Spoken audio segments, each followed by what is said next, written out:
Okay, so I left off last night.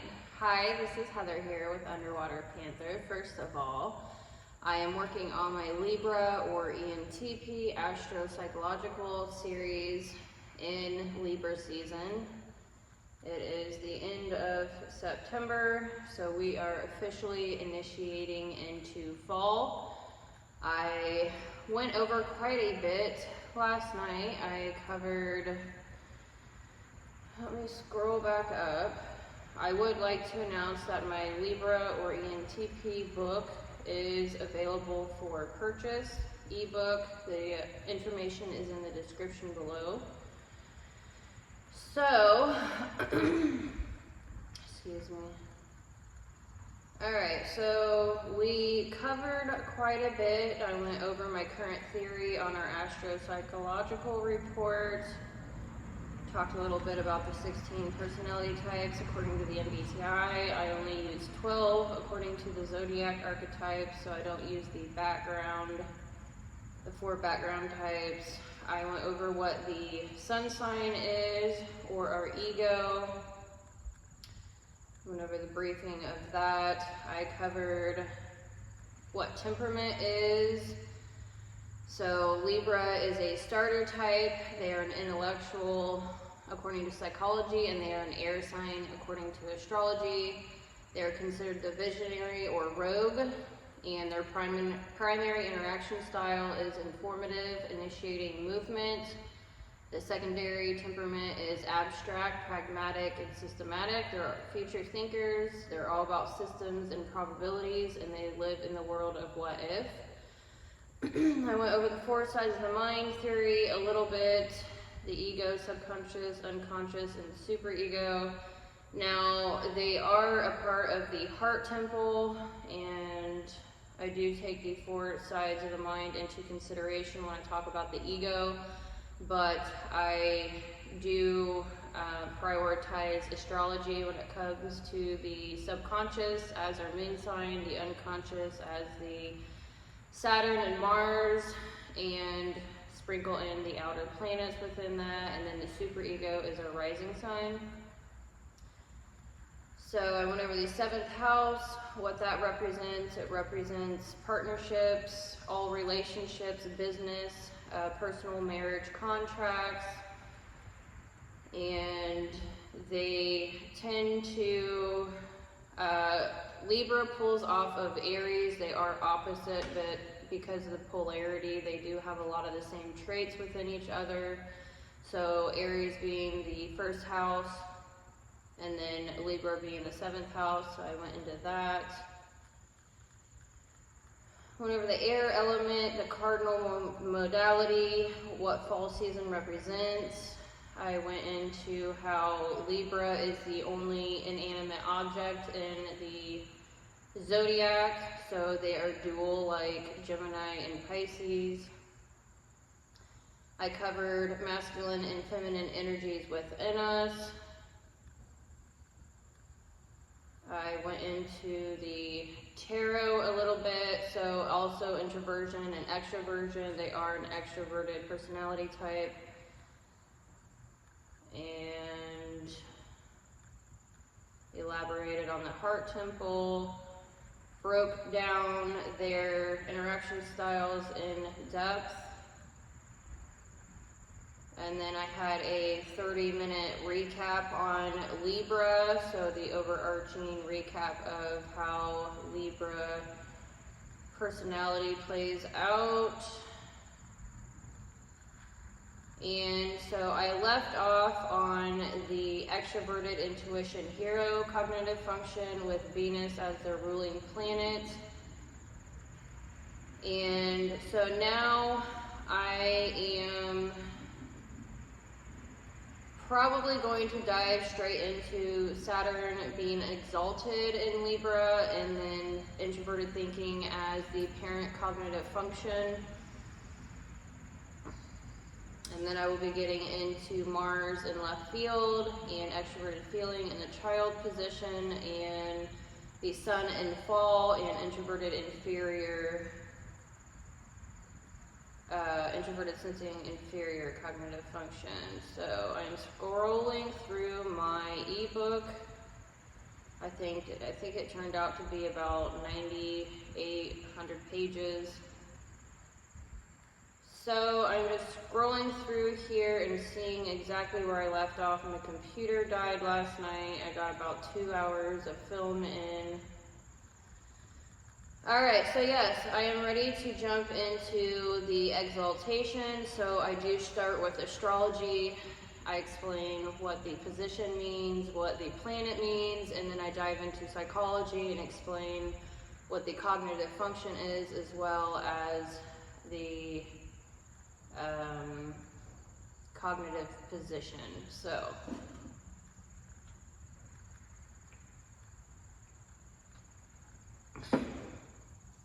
alright, so let's dive in. I did have a funny thought earlier. I was running errands and with my kids, and I was just kind of talking to my older daughter a little bit about the Libra personality. Our grandfather is a Libra through and through, so that means that his sun sign and Mercury are in Libra. Now there are very many different subtypes. I'm not going to go over the disclaimers again, but I will say that every personality type plays out different according to nurture, how one was raised, environment, maturity levels, beliefs, values, all kinds of things. So, and also generation, their age. And it was funny because I used the Hermetic Tarot by Godfrey Dowson. Now, I used to do a lot of tarot about 6 years ago, and I fell away from that in order to dive extremely deeply into the 12 personality types. I wanted to get this information down myself, as well as make it available to those that are interested. I don't know anyone else combining astrology with psychology like I am, and so it does allow a lot more depth to the personality types. And I also don't know anyone that spends as much time as I do organizing information, creating visuals. I have my 4 sides of the ego here, key cards. Eventually I will sell these, but right now I'm just selling my ebooks. Eventually I want to get merch and sell these, you know, maybe get them in, like, you can put them on your keychain. It's really nice to have this as a visual. I mean, there is so much that goes into this. It is so deep. It takes, like, I don't have a long memory. I have extroverted sensing inferior, so I don't have like this huge memory that I can pull from, so I need visuals. And so I've got like 5,000 notes in my phone, and I have transferred those into book format. I did that about 3 years ago, and so now what I'm doing is I'm making videos on each personality type in their season. I love doing that because you really get the feel of the season, which really plays a lot into the temperament of a personality. But anyways, I had a funny thought with Libra. Now, because I've done tarot, I look at, you know, the tarot cards esoterically, personality. There's a lot of symbols that go, numerology, you name it. So there's a lot that goes into the tarot, and I love it because it's telling a story, and every story is filled with archetypes. So the Libra has the Empress. The Empress, and it's not the Emperor, it's the Empress. Now, Libras are very tricky because at first feel and glance, you would think that they are very feminine. They seem very laid back. They talk a lot. They are very aesthetically pleasing, normally, not always. But they have Venus in the ruler, and they have extroverted intuition hero, which is a feminine cognitive function, because they're all about what everyone else wants. And you've got the Empress, not the Emperor. Now, Libras, you wouldn't think it, but they really do harness that Empress energy. The Emperor and the Empress, they are the top of the hierarchy. They create law and order and they don't necessarily follow their own law and order, but it's my way or the highway, like Aries in the first house, pulling, you know, the 7th house pulls from the first house.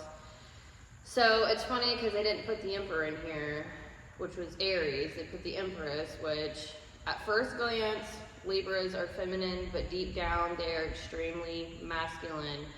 And we had the 3 of Swords, which they're all about relationships and relating with people. They want their business to be other people's business. They want to know everything going on. I mean, they just love drama. They love stirring the pot. And so the 3 of Swords is, it says the Lord of Sorrow.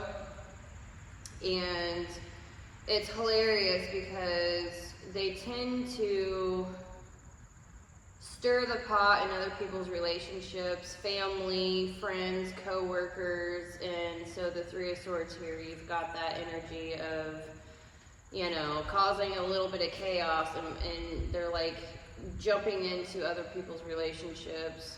Justice, that's obvious.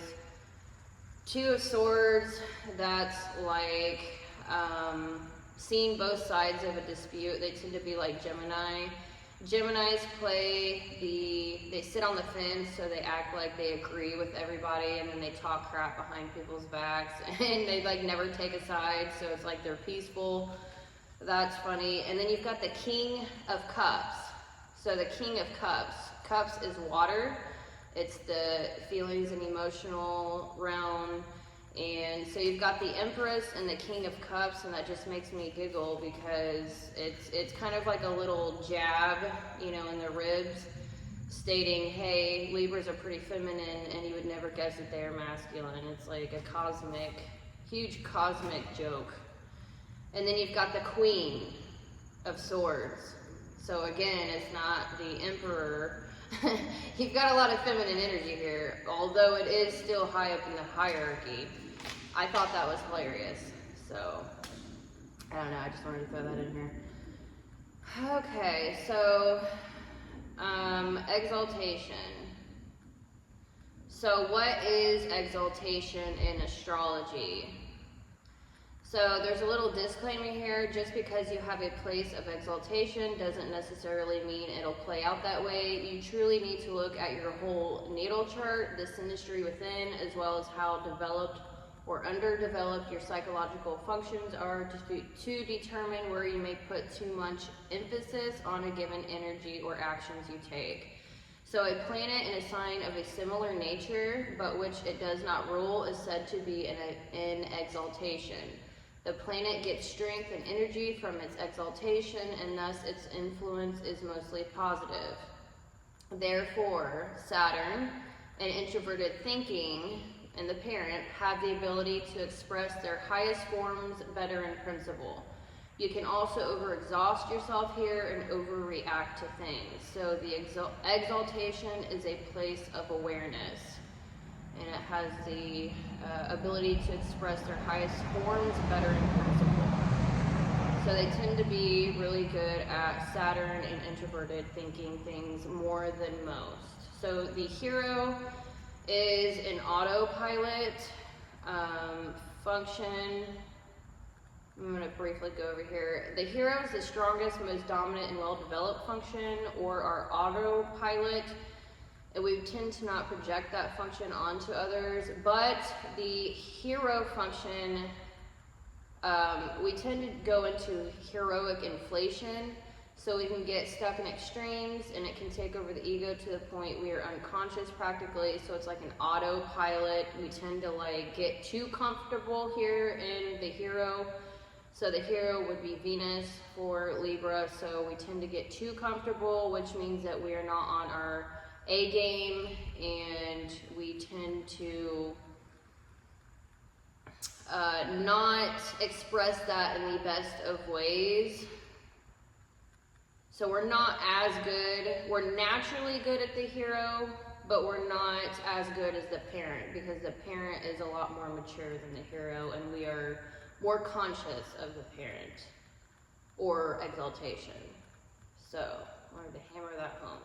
All right, so what is Saturn? Saturn is the god of the world and time, the energy of structure. It represents how one controls and sets boundaries, how one sees reality, where you gain structure and build structure through people, places, things, or resources, where one places and receives boundaries and restrictions and limits, potential creative energy, and it can be venting emotional expressions or blocking those expressions in general. Represents getting our act together, and Saturn is the father figure, not like the sun. The sun, I always say, is Leo. It's the king energy. Kings are closer to their kingdom and family. And then Saturn plays out more like an emperor or empress. They are law and order. They rule with a cold sword. They are harsh, and they are going to play into hard love, and they're not as warm and inviting like a king. So it is a father figure, but not like the sun. Saturn flows us towards being practical, making sense, building, growth, nourishment, caring, but is cold. So it's created to be a container within. So Saturn is more of an internal ruling. The sun is more of an external, which feels warmer to other people. So it is, Saturn is cold and dry, and it has a non-emotional awareness. So we can tend to replace the warmness with material and physical things and logic. It can replace the feminine fulfillment, which is passion, fire, feeling, or emotions. We'll tend to repress the feminine fulfillment with masculine energy, so logic and practicality. Saturn's dedication to structure and discipline suits order in business and politics, as well as the physical frames upon which our buildings and bodies depend. So yet too much control, so Saturn is very harsh and can be controlling. It doesn't necessarily play out that way in Libra, but it can cause too much control or restrictions and can calcify our actions and attitudes, freezing the juices of creativity and rendering us impotent. There must be a limit to limitation. If we keep this in mind, we can benefit from the positive aspects of Saturn's control and strength, ruling with an iron fist. So Saturn indicates where problems, restrictions, and barriers are likely in our lives and confronts us with the reality of impermanence. So it's a reminder that death is coming, and it will come, and it is a very restrictive type of energy, but when you're in that, we should become more grateful that, we've had better times in our life. So Saturn presides over much more than failure and endings. As a planet of firm foundations, it can show us how to strengthen our endeavors and make them more sustainable. In understanding Saturn, we can make a friend who will never give false hope and will always be there to support us, providing a framework for our progress through life, just as it also presides over the skeletons that our bodies need to stand tall and the foundations that hold up buildings. With Saturn as our guide, we can become more powerful by working with and mastering problems.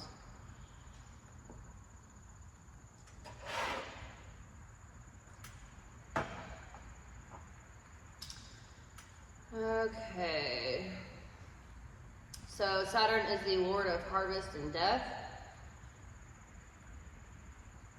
riding the heavens in a chariot drawn by winged dragons and snakes coiled like spiraling DNA. Saturn structures our life, its ending, and its transcendence to higher consciousness. So in ancient Babylon, Saturn was identified with the god Ninurta, whose name means Lord of the Earth. Ninurta was a god of rain and storms, fertility, and like Saturn, agriculture, as well as war, wells, canals, floods, and the plow. He also released humans from sickness and the power of demons. The Roman Saturn was an ancient agricultural god who came to be identified with the Greek Kronos, the ruler of heaven, who was overthrown by his son Zeus. So his role as Father Time arose from association with the Greek for time, Kronos. So the Romans looked back to a mythical golden age when Saturn ruled and brought abundance and peace. They celebrated this each year with the winter solstice by a week of feasting called Saturnalia. During this time, normal social rules were turned upside down. The rules of master and slave were reversed, moral restrictions loosened, and etiquette ignored.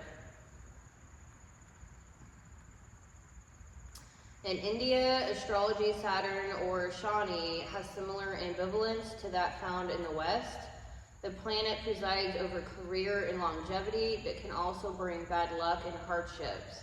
However, these aspects are complementary, and a strong Saturn in our chart should not make us downhearted. So, now you can kind of see what the energy is behind Saturn. Alright, so now we're going to go into the psychological portion. The parent cognitive function within the Libra ego. Alright, so the parent cognitive function is our sense of responsibility. It is a pessimistic, so that means it's more negative and it costs more energy to self-develop. It's more of it takes more maturity in order to use this cognitive function. Excuse me. All right, so it is our decision-making function, the cognitive attitude of the parent within the ego, judgmental values. It can represent our values. Critical. We can be critical here on ourselves and others, but especially others. We can be nurturing here, corrective behaviors, and controlling. So the parent function development develops roughly around ages 12 through 20, and it is the release valve of the inferior function. Make sure I didn't miss anything. I'm bouncing between my ebook and some notes here.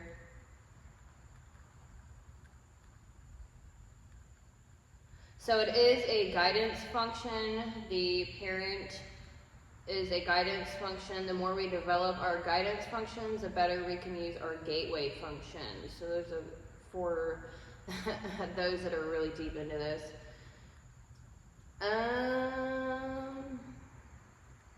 So the parent function is a person's sense of personal responsibility. It verifies information, proper procedures, routines, references, sources, and wants to understand processes and systems. This function is more conscious and cautious. It can talk about our values, and we will fight for and stand up for those values. It is a more conscious function, like I said. I'm going to delete that because I wrote that twice.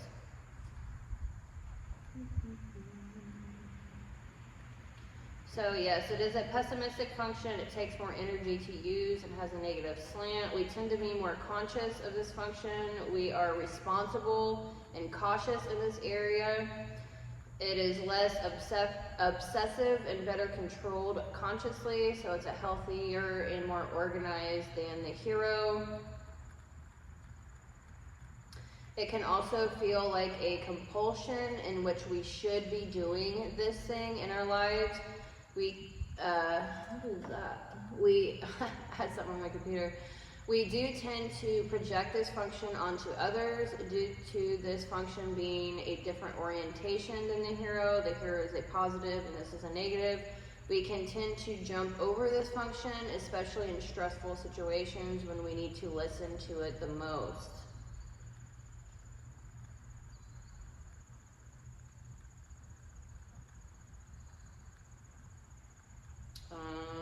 How deep do I want to get into this? Alright, so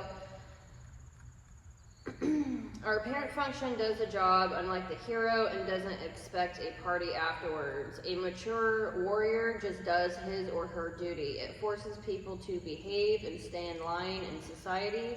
It's about morality and intention versus desires. Adversity develops the parent's maturity and personal responsibility. So the parent, TI, teaches the hero, NE, to calm down and protect the child, FE. The only way the child feels safe inside someone is if their parent feels safe. So the parent function has a hard time developing in a person because of maturity. It actually is one of the hardest functions to develop within the ego besides the inferior function. This is because it is pessimistic and skeptical.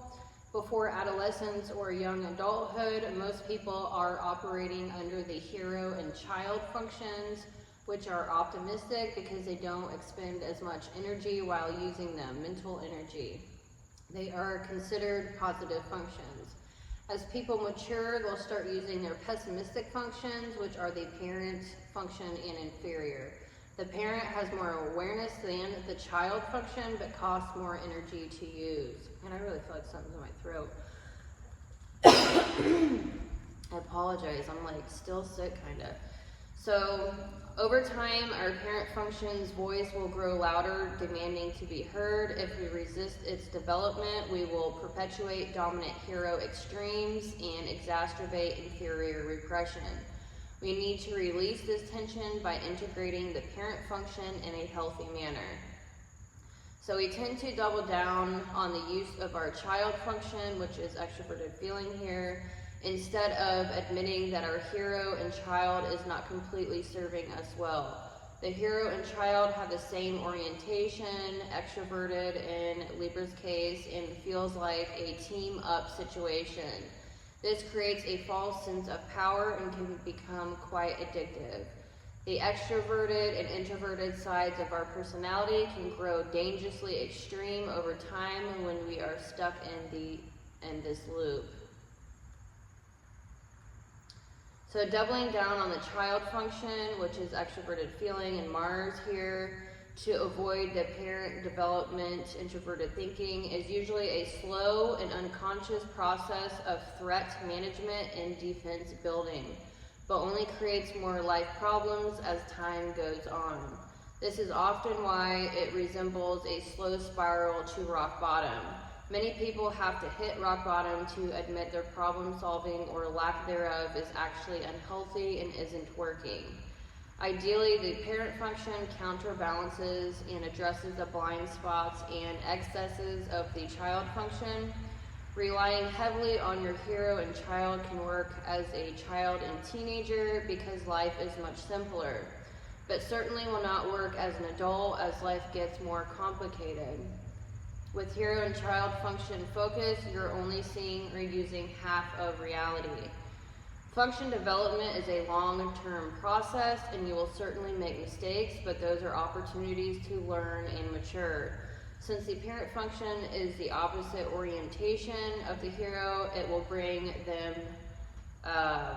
back to earth, so to speak. So Libras are extremely extroverted. They're left brain. I know this is flip-flop. That drives me nuts. So I'm going to have to do opposite. This is left for you, but right for me. Yeah. So Libras are left brain dominant, logical, and they are left of the left, which means they are extremely extroverted. But developing maturity in introversion and an introverted function will bring Libras back down to earth, so to speak, rather than being so extroverted. They also need to learn to introspect and think about what they are doing. Successfully integrating the parent function is ultimately about taking personal responsibility. The root of your problem is largely yourself and your own unconscious resistance to psychological growth. When the parent and child functions are properly aligned, a person is stable because the inferior function is more at ease and less likely to manifest disruptively. This frees up your mental energy to work further on personal growth. Resistance against parent development is ultimately rooted in fear of the inferior function, which is introverted sensing here, because both functions are urging you to move in the opposite direction.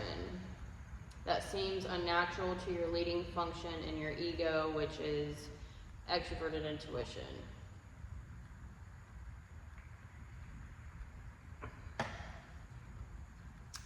So, Libras tend to double down on extroverted feeling, and they can get into an extroverted intuition and extroverted feeling loop. So extroverted intuition, seeing all opportunities, extroverted feeling, helping, caring about everyone else's emotions. That is where they can tend to be people-pleasing and get scammed, and they tend to be high-risk personality types, and they can lose everything in their ass in the process. Alright, so what is introverted thinking? Introverted thinking represents logic and what I think is true, what we think is true internally. It is a subjective judgment function. It organizes, evaluates, comes to conclusions, is all about principles. So this is where TI, or introverted thinking, seems more cold compared to extroverted thinking because it's more individualistic. So TI, introverted thinking, is on an axis with extroverted feeling. So TI is all about true-false judgments, and extroverted feeling is about good-bad perceptions.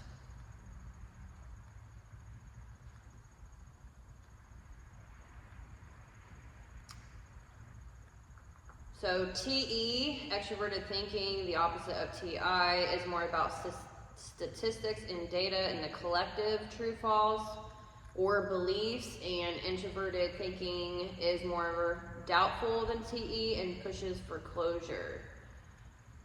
I want to be sure first about the conclusion. Alright, so introverted thinking is more dependent on one's own logic, individual true-false, intense about the truth, tends to zone in on one thing, strong sense of inner control, and makes sense. I will do this because of that. So TI represents logic, inner decision making, can be informal, holistic, qualitative, and impromptu in nature, situational, eyeballing, confident and spontaneously and independently figuring things out, clever, innovative, reductive to foundational remains, trusts one's subjectivity in discerning truth and wisdom. So both sides of the brain, there can be gray areas, but Libras can be kind of extreme with the Mars in the left field. Yet lives life seriously due to feeling responsible with how one thinks and projecting that onto others.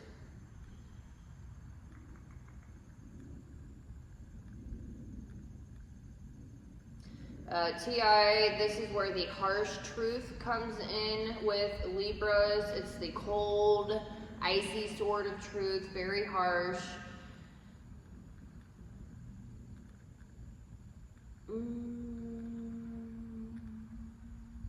They tend to take things case by case. Well, it can go both ways with Libra. And can bring on a lot of skepticism.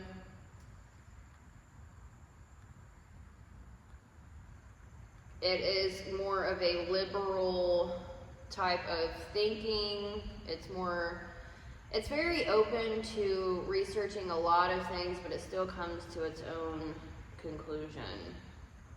So it's all about analyzing, categorizing, evaluating according to principles and whether something fits the framework or model, figuring out the principles, how something works, checking for inconsistencies, clarifying definitions to get more precise, gaining leverage using a framework, concerned with inner thinking and effectiveness.